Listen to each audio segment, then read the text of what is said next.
If you don't manage your dog's behaviour, you will at some point in the future have to use discipline to control your dog. Constantly managing their behaviour from day one will mean that discipline should be your last resort.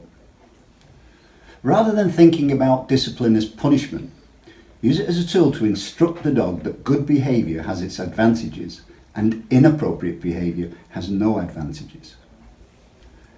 When you start to teach your dog how to behave, it starts to build a foundation from which the dog will eventually understand how to fit into your family structure and society at large. Only focusing on stationary controls such as sit, down or stay will not have a significant effect on your dog's overall behaviour. There are certain principles that I apply in my relationship with my dogs to reduce the need for discipline. These are the teaching phase, setting boundaries, consequences, consistency. You see, a dog is only good at being one thing, and that's being a dog. If you want it to do something else, you have to teach it. Don't expect your dog to know what you want it to do. Remember, it can never understand human behaviour.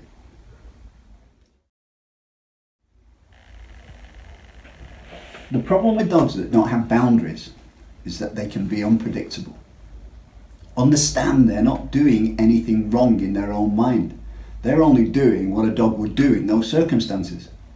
And stop thinking dogs do things to wind you up. They don't. It's you that has to stop getting wound up.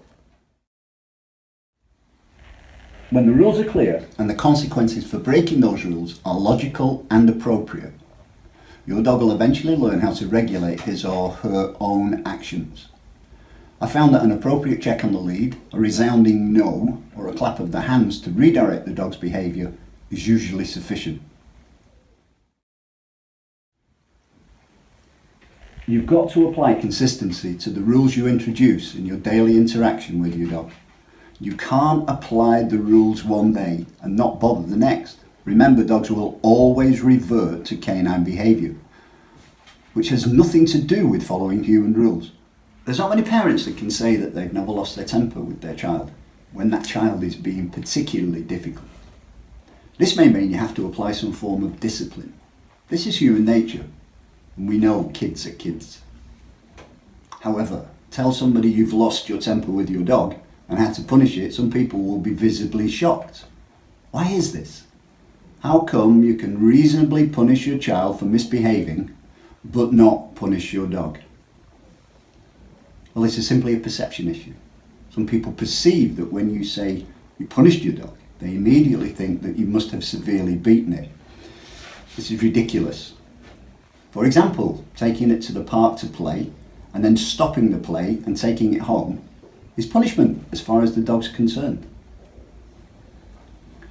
In human psychology, there's a suggestion that if you ignore inappropriate behaviour, it will disappear.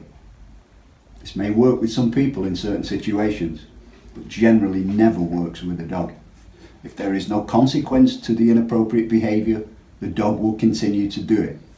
Remember, dogs are dogs and only truly understand canine, not human behaviour. Stopping your dog doing something you don't want it to do means introducing discipline into your relationship with your dog. As I said earlier, if it's acceptable to discipline your kids, it's acceptable to discipline your dog. If you taught your dog what you want it to do and how to fit into your family structure and society at large, and it continues to misbehave, you have to use discipline to control the dog's behaviour. However, if you've not taught your dog what you want it to do, or perhaps more importantly, what you don't want it to do, you can't discipline the dog because the dog doesn't understand what it's supposed to do in that particular set of circumstances.